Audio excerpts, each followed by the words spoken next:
Jeżeli spojrzymy na to, co robi New Balance przez ostatnie kilka lat, możemy zauważyć, że jest to jedna z niewielu marek, która robi największy progres na rynku, która może zagrozić Nike, jeżeli chodzi o segment lifestyle'owo-sneakersowy i od której dostajemy naprawdę ciekawe wydania. Co więcej, te wydania są w kręgu zainteresowań ludzi, którzy chociażby 2 czy 3 lata temu w ogóle nie interesowali się New Balance'em, a wszystko ze sprawą tak dobrych współprac jak ta z Joundem, jak ta z Joe Freshgoods, jak ta z Tapsem i przede wszystkim jak ta z Aim Leondore. No i oczywiście zatrudnienie Tediego Santisa jako dyrektora kreatywnego linii Made in USA złożyło się na to, że New Balance w chwili obecnej ma moim zdaniem jedną z mocniejszych pozycji na rynku i myślę, że jest to moment, w którym zacznie się to przekładać również na to, co widzimy częściej na ulicach. Ja sam, widząc w Warszawie młodych ludzi, średnio młodych ludzi, w moim wieku trochę starszych, ludzi, którzy chcą po prostu dobrze wyglądać, nie interesują się zbyt mocno butami, ale po prostu chcą mieć modne buty, zazwyczaj na ich nogach lądują New Balance, więc New Balance z pewnością jest najgorętszą marką ostatnich kilku sezonów i ja dzisiaj znowu mam parkę New Balance'a. To nie byle jaką, ponieważ jest to współpraca New Balance'a z włoską marką Stone Island.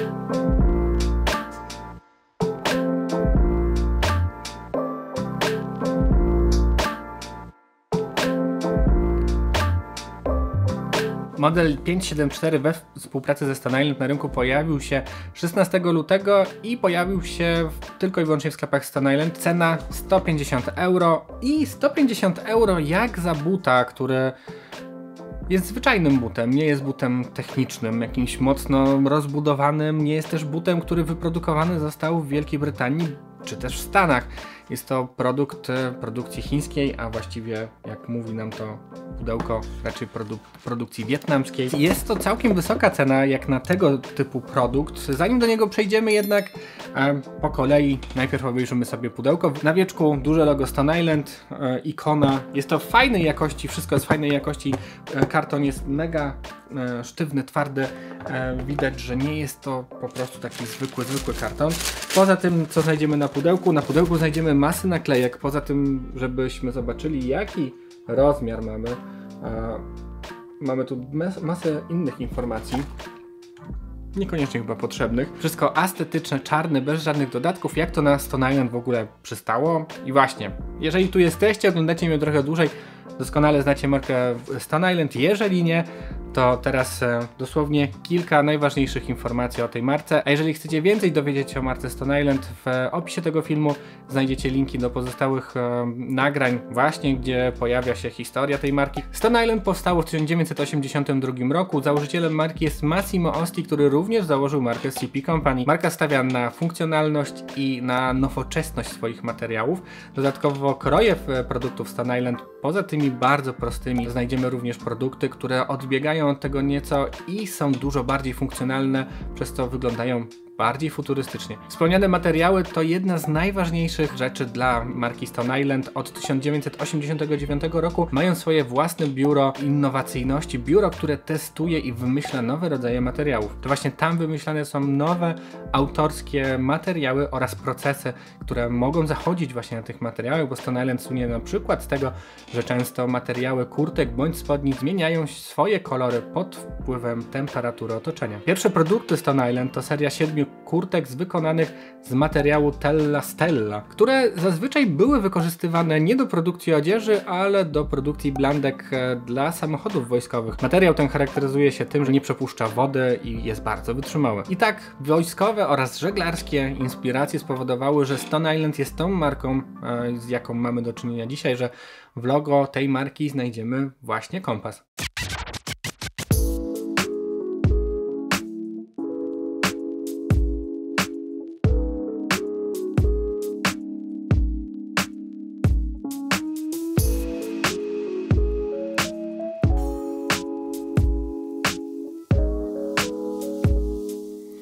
A tak prezentuje się finalny produkt New Balance 574 Legacy. Jest to troszeczkę unowocześniona, troszeczkę zmieniona wersja klasycznego modelu, klasycznej wersji 574. W przypadku tego modelu mamy do czynienia z nieco lepszej jakości, a właściwie po prostu z lepszej jakości materiałami. No i wybór 574, jak na Stone Island, był trochę zaskakujący i nie wszystkim przypadł do gustu. Bardzo długo mogliśmy widzieć w internecie zdjęcia zapowiadające tę współpracę i pierwsze zdjęcia były wyśmienite, większość ludzi się zajarała, głównie ze względu na to, jakie kolory but miał na tych zdjęciach. Finalnie okazało się to troszkę inne i troszkę ciemniejsze, ale o tym zaraz. Jeżeli chodzi właśnie o sam model, było to trochę zaskakujące. Wszyscy raczej spodziewali się czegoś z linii 990, czy w ogóle czegoś z produkcji amerykańskiej, a dostaliśmy tutaj 574, czyli jakby nie było, najbardziej podstawowy but New Balance'a i but, który nie zaskakuje żadnym rozwiązaniem technologicznym, jest jedynie tym butem, który w historii marki przyczynił się do jej wzrostu, do popularności wśród ludzi, którzy nie mieli pieniędzy i nie chcieli wydawać zbyt wiele właśnie na buty biegowe. New Balance 574 Legacy różni się troszeczkę od swojego klasycznego, normalnego modelu 574. Przede wszystkim widać to, jak została skonstruowana tutaj podeszwa. Cholewka jest troszeczkę zmieniona, ale tylko i wyłącznie na plus. Stone Island dorzuciło swoje 5 groszy i mamy tutaj bardzo militarno gorbkorowy, outdoorowy but, głównie ze względów stylistycznych. Oliwkowy zamsz połączono z ripstopowym materiałem na osłonie palcy oraz na panelach bocznych. Dodatkowo znajdziemy tu materiał 3M napięcie razem z napisem New Balance. Elementem, który najbardziej rzuca się w oczy, to oczywiście NK na panelu bocznym. NK wygląda tak, jakby była wydrukowana na drukarce 3D. Mamy tutaj tą NK z perforacją, ona sama w sobie jest gumowa. Zestawienie wszystkich materiałów na jednym bucie jest na pierwszy rzut oka trochę od czapy, w sensie takim, że ten każdy materiał jest inny. Razem z tym wydaniem dostajemy jeszcze drugą parę sznurówek w kolorze brązowym, który w sumie nie wiem, do czego pasuje. On jest taki trochę oliwkowy, ale nie jest taki jak ten materiał zamszowy na tym bucie.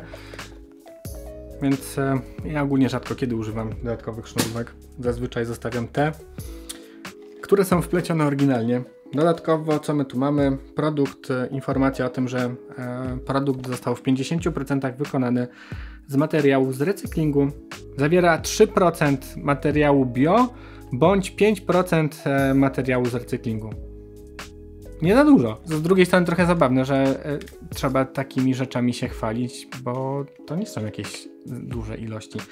Dodatkowo co mamy? Mamy jeszcze Certi logo znane z produktów Stone Island, czyli po tym możemy sprawdzić sobie, czy produkt Stone Island jest oryginalny. Najciekawszym elementem przykuwającym uwagę i decydującym pewnie o zakupie, przynajmniej dla mnie, bo pewnie bez padki na języku nie zdecydowałbym się na zakup tej pary. Mamy tu do czynienia z filcowym językiem, na który została naszyta padka. Padka w formie, którą możemy znać z pierwszych produktów Stone Island, ponieważ padka w pierwotnej formie właśnie była obszyta zieloną nicią. Przez lata padka się zmieniała oraz pojawiały się jej różne wersje. Padka to dość ważny temat, jeżeli chodzi o ubrania Stone Island. Ta, którą znamy i widzimy najczęściej, to klasyk. Nowsza wersja pierwszej padki różni się od oryginału tym, że brakuje tutaj tej zielonej obwódki. Poza tym jest kompas, jest nazwa Stone Island i wszystko to jest zgodne z tym, jak zostało to zaprojektowane przez Massimo Ostiego. W założeniu sam kompas i wykorzystanie kompasu miał być takim elementem napędzającym do eksploracji, do poczucia przygody i tak dalej. Oczywiście teraz to tylko i wyłącznie skupia się na tym, żeby się flexować. Poza klasyczną padką mamy jeszcze monochromatyczne padki. Monochromatyczne padki wyglądają tak samo, poza tym, że są w jednym kolorze i takie padki znajdziemy na produktach z serii Ghost Pieces i są to produkty, które zazwyczaj mają taki bardziej minimalistyczny i militarny design. Poza tym znajdziemy różne wersje klasycznej padki. Tu mamy jakąś padkę, która została pofarbowana, ale tak naprawdę produkt jest z tej samej serii jak ten z tą klasyczną padką. No a teraz najważniejsze, biała padka, czarna padka z białym haftem. to produkty z serii Special Process i Special Process polega na tym, że na modelach, na produktach właśnie z tą padką wykorzystano materiał, w którym zachodzi jakaś specjalna rzecz, albo jest odblaskowy, albo zmienia się pod wpływem temperatury. No i właśnie te produkty są zazwyczaj dużo rzadsze oraz dużo droższe. Z patek, których u mnie nie ma, jest jeszcze padka, która jest cała czarna, czyli tak naprawdę trochę wygląda jak ta z Ghost Pieces, ale cała czarna padka przypisana jest do Shadow Project, a produkty z Shadow Project to znowu minimalistyczne podejście i futurystyczne podejście do projektowania ubrań. I co ciekawe, osobą, która zaczęła linię Shadow Project w ramach Stone Island jest Rolson Hack, czyli założyciel marki Acronym, a więc tutaj to połączenie wydaje się bardzo oczywiste. Mimo tego, że but jest produkcji wietnamskiej, jest całkiem spoko wykonany. Nie ma się do czego przyczepić, jeżeli chodzi o samą jakość wykonania, bo czy szycia, czy materiały użyte, czy w ogóle to, jak zostały spasowane elementy tego buta, wyglądają w porządku. Nie jest to oczywiście ekstra klasa, ale jak na parę tego kalibru, tego poziomu współpracy naprawdę jest przyzwoicie. Nie ma kleju, nie ma odstających nitek, wszystko wygląda w porządku. Pierdoły, do których można się przyczepić, no to teraz to tak naprawdę zauważyłem. Szycie loga New Balance na pięcie, jak widzicie ta niteczka między literkami tutaj przechodzi. Może nie wygląda to zbyt estetycznie, nie ma tu się nad czym aż tak mocno rozwodzić, a po prostu but wygląda w porządku i ja przyznam się, że dla mnie to miało drugorzędne znaczenie.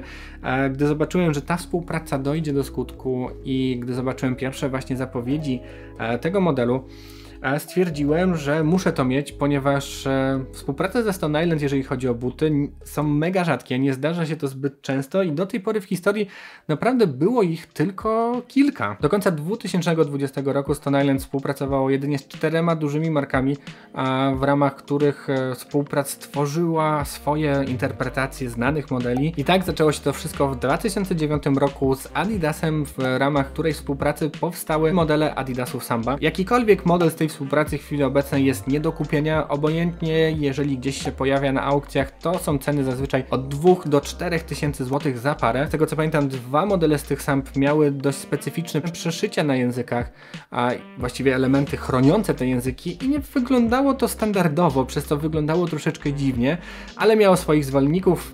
Do tych modeli dodatkowo dodawane były specjalne woreczki, które wykonane były tak samo jak i buty z materiałów Stone Island. W 2013 roku pojawiły się pierwsze New Balance ze Stone Island i były to New Balance 577. Przy okazji pierwszej współpracy z New Balance'em również wykorzystano materiały pochodzenia Stone Island. Stone Island romansowało z Nike, wypuszczając przy tej okazji w 2015 w ramach linii Nike Lab 2 modele Nike Coff Ultra, które raczej były dość specyficzne i o których raczej chyba dość szybko zapomnieliśmy. W 2017 pojawiły się Sock Darty, buty, które na początku zrobiły troszkę zamieszania. To był ten czas, kiedy Sock Darty były nowością na rynku i były dość popularnym modelem i swego czasu chodziły za naprawdę grube pieniądze. Jeżeli chodzi o współpracę ze Stone Island, wydaje mi się, że też tak było na początku, a później zajawka mocno osłabła, ale jeżeli pamiętacie to lepiej niż ja, dajcie znać w komentarzach, jeśli się mylę. I tak od 2017 roku aż do roku ubiegłego nie mieliśmy żadnych nowych modeli. Dopiero właśnie 2021 spowodował, że Stone Island połączyło się ponownie z New Balance i wypuściło RC Elite. Również w 2021 roku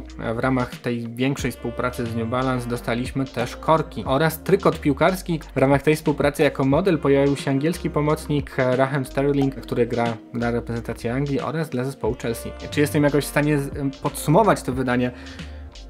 Ciężko mi, ponieważ gdyby nie było padki, gdyby ten model pojawił się bez padki, tak naprawdę nie wzbudziłby żadnego mojego zainteresowania, nie zwróciłbym uwagi na to wydanie, ale z racji tego, że jest to współpraca ze Stone Island, że mamy tutaj tą padkę jeszcze właśnie w tej oryginalnej wersji i że te użyte materiały, mimo tego miksu, są dość ciekawe, to jak został wyegzekwowany ten pomysł jest na mega plus, razem z opakowaniem i ze wszystkimi detalami. Ten but zostaje w mojej kolekcji, będę śmigał w tym wydaniu, no i jest to kolejna właśnie para New Balków, która ląduje u mnie na półce, a tych już się troszeczkę zebrało. Żeby było tak jak zawsze, teraz krótka historia modelu New Balance 574. Seria 500 od New Balance'a pojawiła się w latach 80. i jak pamiętacie z poprzednich odcinków, kiedy mówiłem o starszych wydaniach butów, te lata 80. były o tyle ciekawe i interesujące, że wtedy mieliśmy do czynienia, przynajmniej w Stanach, z boomem na fitness, na zdrowy tryb życia i na bieganie. To spowodowało, że marki zaczęły przygotowywać nowe modele butów, które sprostają oczekiwaniom tym bardziej zaawansowanym oraz tym mniej zaawansowanym biegaczom. I jak wiecie z poprzednich odcinków, New Balance całkiem nieźle to ogarniał, mając na rynku serię 900 i New Balance 990, które w tamtym czasie były najdroższymi butami na półce, postanowił wprowadzić coś tańszego. I tak New Balance chciał dać coś klientom, którzy byli tak samo aktywni jak ci bogaci, ale nie mieli tak dużo pieniędzy, aby kupić sobie parę butów za $100 na półce, więc pojawiła się linia 500. W 1986 roku klienci dostali model 575, a 2 lata później pojawił się następca tego wydania, model 576. Modele w klasycznym połączeniu już dzisiaj i uwielbianym przez nas, czyli połączeniu materiałowym zamszu oraz siateczki. Jednak żaden z tych modeli nie osiągnął tak dużego sukcesu jak model 574, które pojawiły się na rynku w 1988 roku. To ten model zyskał największą popularność głównie ze względu na jego dość przystępną cenę oraz ze względu na to, że za tą cenę miał całkiem dużo do zaoferowania. Poza tym, że cholewka była wytrzymała oraz przewiewna, postawiona ona była na podeszwie z pianki EVA z systemem amortyzacji C-Cap, który dzisiaj znamy bardziej jako amortyzację N-Cap. Można powiedzieć, że jest odpowiednikiem systemu Torsion bądź systemu Air Max właśnie dla New Balance'a. N-Cap to skrót od słowa Encapsulated i jest to miękki kawałek pianki EVA otoczony twardym plastikowym pierścieniem zapewniającym stabilność. N-Cap znajduje się pod piętą i wewnątrz podeszwy środkowej. Niestety nie można go, jak w większości przypadków poza Air Maxem, nie można zobaczyć go z zewnątrz. Za projekt 574 odpowiada nie kto inny jak ojciec chrzestny trendu Dead Shoes, czyli Steven Smith, gość, o którym opowiadałem wam już kilka razy, o którym jest jeden szerszy odcinek w ramach AZX Packu, więc zapraszam was serdecznie tam. Steven Smith zaprojektował również New Balance 577 oraz 576, czyli modele, które pojawiły się troszeczkę wcześniej, które były też inspiracją właśnie dla 574. 574 są po prostu tym downgrade'em, czyli modelem, który stylistycznie przypisany jest do tej rodziny właśnie modeli 5.7X, ale z kolei technologicznie jest od tych dwóch modeli troszeczkę słabszy, bądź też materiały wykorzystywane do produkcji 574 były nieco gorsze, a wszystko po to, żeby ten but był tańszy. System New Balance'a, jeżeli chodzi o nazewnictwo modeli, jest dość ciekawy, ponieważ im wyższy model mamy numerycznie, tym zazwyczaj będzie on dużo bardziej zaawansowany, dużo bardziej profesjonalny, czy w ogóle będzie miał dużo więcej technologii, czyli właśnie między, nie wiem, 576 a 990 będzie po prostu kosmiczna przepaść technologiczno-materiałowa, ale i cenowa. To bardzo charakterystyczne właśnie dla modeli New Balance. Im wyższy numer, im wyższy model, tym wyższa cena na półce. Sam sukces 574 nie był jedynie sportowy, nie wyrósł jedynie na tym boomie fitnessowym. Okazało się, że 574 są niezłym butem lifestyle'owym i wygodnym butem na co dzień, co chyba w największej mierze przyczyniło się do tego, że sylwetkę 574 do dzisiaj możemy dostać w sklepach. Na 574 mało kto zwraca uwagę, przede wszystkim mówię to z perspektywy kolekcjonerów. Rzadko kiedy, nawet nie wiem, nie przypominam sobie innych 574, które pojawiły się na rynku i które jakoś mocno zawojowały albo mocno zapadły w pamięć. Na pewno takie były. Jeżeli pamiętacie, dajcie znać w komentarzach. Ja na chwilę obecną sobie nie przypominam. Oczywiście 576 czy 577, tutaj mieliśmy dużo więcej fajnych kolaboracji, ale właśnie 574 były kierowane do zupełnie innej grupy klientów. I głównie ze względu na upływające lata i wkład, jaki ten model miał na rynek, na rozwój rynku lifestyle'owego bardziej z perspektywy butów sportowych, myślę, że zasługuje na docenienie i to, że Stone Island wykorzystało właśnie ten model do swojego projektu, też zasługuje w jakiś sposób na wyróżnienie i na docenienie 574, bo 574 są butem dla zwykłych ludzi, dla każdego z nas. 574 powstały jako ten produkt, który miał być dostępny. takim został do dzisiaj. 574 można powiedzieć, że są takim samym klasykiem jak Air Force'y, Dunki, Jordany, Pumy, Swedy, jak Cortezy i inne buty, które powstały właśnie na przełomie lat 70., 80., pod koniec lat 80., a które do dzisiaj są dostępne na sklepowych półkach. I tyle jeżeli chodzi o 574. Fajne wydanie, czekałem troszeczkę, żeby nagrać ten odcinek dla Was i już nie mogę się doczekać, żeby wrzucić je na nogi. Jest to wydanie, które podoba się wielu różnym osobom, wielu różnym grupom, które ubierają się w różny sposób, bo dzięki temu, że jest to współpraca ze Stone Island, trafia to do osób z kręgu football casuals, ale te outdoorowe inspiracje, militarne inspiracje trafiają również do ludzi zainteresowanych gorpcorem. Dajcie znać, co Wy sądzicie w komentarzach o tym wydaniu. Czy Wam się podoba, czy nie? Czy liczyliście na to, że Stone Island jako marka zaproponuje jednak i wybierze jednak coś wyższego niż 574, czy jednak te 574 są idealnym strzałem? Jestem ciekawy Waszych opinii, a my widzimy się za tydzień w kolejnym odcinku. Do zobaczenia, cześć!